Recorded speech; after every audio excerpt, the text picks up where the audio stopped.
को और आसान करने की कोशिश किया। मैंने एक वीडियो चैनल बना रखा है यूट्यूब पर, आप लोग इसको सब्सक्राइब करें और चैनल के माध्यम से हम लोगों को ऑनलाइन भूगोल के तकनीकों को, जीएस के तक बारीकियों को और आसान करने की कोशिश करेंगे। फिलहाल हमारी आज का जो टॉपिक है चक्रवात का प्रभाव। चक्रवात क्या है? दरअसल हम लोग इससे पहले सबसे पहले यह जान लें कि जलवायु को प्रभावित करने वाले अनेक कारक हैं, लेकिन जलवायु के जो मुख्य तत्व जो आते हैं, मुख्य तत्व में बेसिकली हमें 5 ही देखने को मिलता है। एक है तापमान, दूसरा है वायुदाब, तीसरा पवन, चौथा आर्द्रता और पांचवा वर्षा। इन 5 तत्वों में 2 की भूमिका सबसे महत्वपूर्ण है। एक है तापमान और दूसरा है पवन। पवन में भी देखा जाए तो विश्व स्तर पर काफी व्यापक पवन का रूप है। कुछ स्थायी पवन है, कुछ स्थानीय पवन है, कुछ अस्थायी पवन है, तो कुछ वायुमंडलीय पवन है। यहाँ आज जो चर्चा हो रही, चक्रवात को लेकर जो चर्चा हो रही है, ये अस्थायी पवन है जो विभिन्न परिस्थितियों को उत्पन्न होने पर ही इसका निर्माण होता है। सबसे पहले हम लोग चर्चा कर रहे हैं कि चक्रवात है क्या। तो चक्रवात हवाओं का एक चक्राकार रूप है।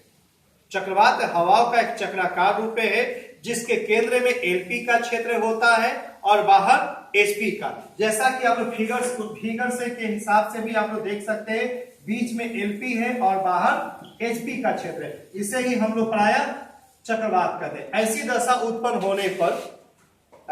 उत्पन्न होने पर हवाएं जो है केंद्र की ओर पहुंचता है। चूंकि विभिन्न क्षेत्रों से केंद्र की ओर पहुंचता है, इसीलिए हवाओं का संघनन ज्यादा होता है और हवाओं के साथ बादल पहुंचते हैं, इसलिए वर्षा भी वहां ज्यादा होती है। तो एक फिगर के माध्यम से मैंने आप लोगों को समझाने का कोशिश किया कि हवाएं बाहर से अंदर की ओर पहुंचती है, जिसमें कि बादल काफी होता घिर जाता है, वर्षा भी होती है। और यह जो वर्षा स्थानीय जलवायु को पूरी तरह प्रभावित करता है, या यूं कहें कि यह पूरी तरह प्रभावित हो ही जाता।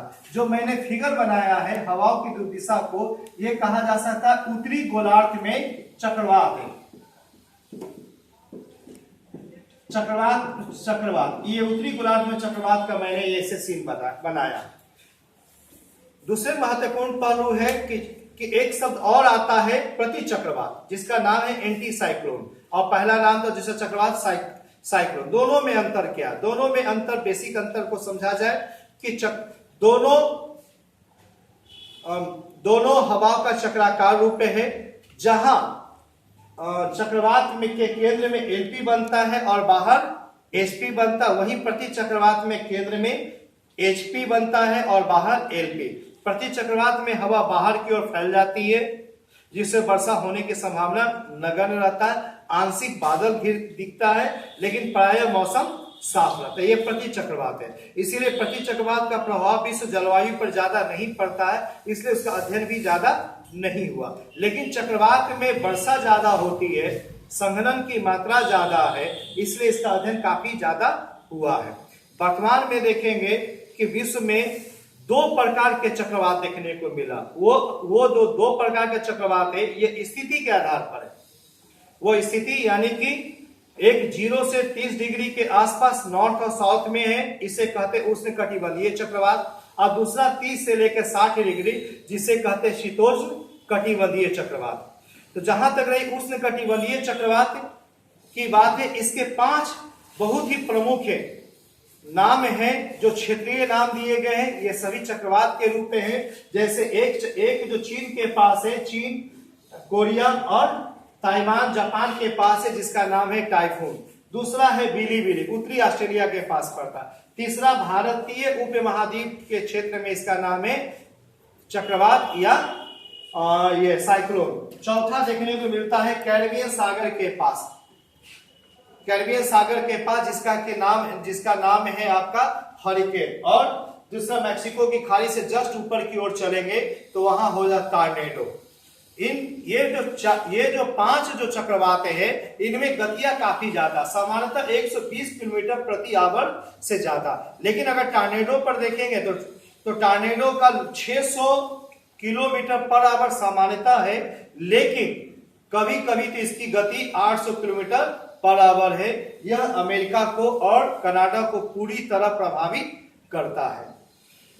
तो एक पहलू हम यहां देख रहे हैं, फिर भी दोनों में अंतर को जरा समझा जाए तो सबसे बड़ा चीज एक वो है कि उष्णकटिबंधीय और शीतोष्णकटिबंधीय चक्रवात में अंतर क्या है, पहले इसको हम लोग जान लें। सबसे पहला अंतर आता है उसके व्यास के आकार को लेकर के।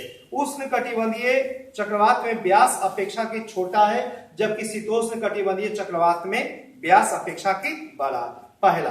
दूसरा अंतर है कि उष्णकटिबंधीय चक्रवात में दाब प्रवणता यानी प्रेशर ग्रेडियंट ये अपेक्षाकृत ज्यादा है, इसलिए हवा की गति भी इसमें काफी ज्यादा देखने को मिलती है। हवा की गति 100 किलोमीटर से ज्यादा ही देखने को मिलती है, जबकि उस शीतोष्णकटिबंधीय चक्रवात की स्थिति यह है कि उसमें दाब ये प्रवणता कम है, इसलिए उसमें हवा की गति कम पाई जाती है, इसका प्रभाव भी प्रायः कम मिलता है। तीसरी विशेषता के रूप में अगर हम चलेंगे, उत्पत्ति के आधार पर देखा जाए तो कहा जाता है उष्णकटिबंधीय जो चक्रवात है जिसकी उत्पत्ति समुद्र में होती है, समुद्र से लेकर के स्थल की ओर वो पहुंचती है। जैसे फिगर से यह स्पष्ट देख रहे हैं हम लोग, समुद्र से स्थल की ओर पहुंचती है, क्योंकि समुद्री हवाएं में आर्द्रता होती है, आर्द्रता होती है जिससे वर्षा हो सकती है, इसीलिए जनजीवन पर काफी ज्यादा प्रभाव पड़ता है। तो ये हम देखते हैं। दिशा के आधार पर भी देखा जाए, इसकी उत्पत्ति पूर्व में होती है और जिसका विस्तार पश्चिम की ओर होता है, और इसका सर्वाधिक प्रभाव तटीय क्षेत्रों में होता है। लेकिन जब हम शीतोष्णकटिबंधीय चक्रवात के रूप में जब देखेंगे तो वहां पर समानता कॉन्सेप्ट ये आता है कि ये स्थल को उत्पन्न होकर के समुद्र में जाती है। स्थल से उत्पन्न होकर समुद्र में जाने के कारण यह होता है कि ये प्रायः सूखा होता है। समुद्र में वर्षा भी अगर आंशिक होती है तो समुद्री क्षेत्र में वर्षा होती है, समुद्री क्षेत्र में वर्षा होती है, ठीक है। और ये जो वर्षा है, ये वर्षा जलयानों को प्रभावित कर सकता है, लेकिन जिस क्षेत्र में है वहां पर व्यापारिक या वाणिज्यिक जलयान उस अनुपात में नहीं चलता, इसलिए इसका बहुत ज्यादा प्रभाव देखने को नहीं मिलता। इसके एक पहलू और देखेंगे, एक शब्द आता है चक्रवात का चक्षु, जिसको आई ऑफ साइक्लोन। ये हमेशा होता है, ये उष्णकटिबंधीय जलवायु में ही देखने को मिलता है, जबकि शीतोष्णकटिबंधीय जलवायु में देखने को नहीं मिलता। पांचवी फीचर और है इसकी उत्पत्ति के कारण, तो यहां समझना जरूरी है। शीतोष्णकटिबंधीय चक्रवात उत्पत्ति का कारण की व्याख्या हो चुकी है। ध्रुवीय बताग्र सिद्धांत है।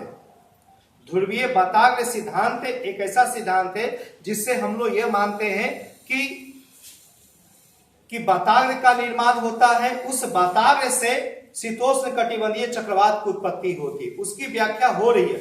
लेकिन उष्णकटिबंधीय चक्रवात की उत्पत्ति की व्याख्या नहीं हो पाती है, क्योंकि वैज्ञानिक लोग लगातार प्रयास कर रहे हैं। विभिन्न वैज्ञानिकों का अलग अलग विचार आया और कोई भी एक विचार समान नहीं है।